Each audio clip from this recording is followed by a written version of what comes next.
வாழ்க வளமுடன். SPB real estate சார்பாக அன்புடன் இனிய வணக்கங்க. எல்லாருமே லோ பட்ஜெட்ல தான் வீடு எதிர்பார்ப்பீங்க. அந்த மாதிரி நான் லோ பட்ஜெட்லயே அது எல்லா சௌகரியத்தோட எல்லா வசதியோட நான் உங்களுக்கு கொண்டு வந்திருக்கேங்க. வீடு பாத்தீங்கன்னா 4 சென்ட்ல அது வாஸ்து பூமி சூப்பரா கிழக்கு பார்த்த மாதிரி கொண்டு வந்துங்க. கிழக்கு வடக்கு கார்னரான பூமிங்க. அதுலயும் கிழக்கு பார்த்து சூப்பரா கட்டியிருக்காங்க.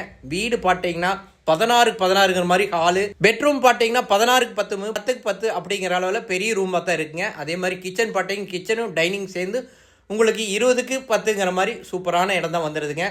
அளவெல்லாம் பெரிய அளவில் தான் வச்சுருக்காங்க. அது வாஸ்துக்கு ஏற்ற மாதிரி கரெக்டான அளவு வச்சுருக்காங்க. வீடு பார்த்தீங்கன்னா நல்ல லக்ஸுரியான வீடுங்க. உங்களுக்கு பாத்ரூமு எல்லா சௌகரியத்தோட பாத்ரூம் உங்களுக்கு இன்னரு அவுட்ரு எல்லாமே வந்துருங்க. சரி, 2 பெட்ரூம்லேயுமே அட்டாச்சு பாத்ரூம் போட்டிருக்காங்க. இது ரேட்டு பார்த்துட்டிங்கன்னா வெறும் 55 லட்சம் தான் சொல்கிறாங்க. 4 சென்ட்டில் அது 1300 ஸ்கொயர் ஃபீட்டில் இந்த ரேட்டு கண்டிப்பாக கிடைக்காதுங்க. இந்த வீடு வேணுங்கிற உடனே கால் பண்ணுங்கள், மிஸ் பண்ணிடாதீங்க. இது வரைக்கும் நம்ம சேனல் பார்த்ததுக்கு மிக்க மிக்க நன்றிங்க. வாழ்க வளமுடன்.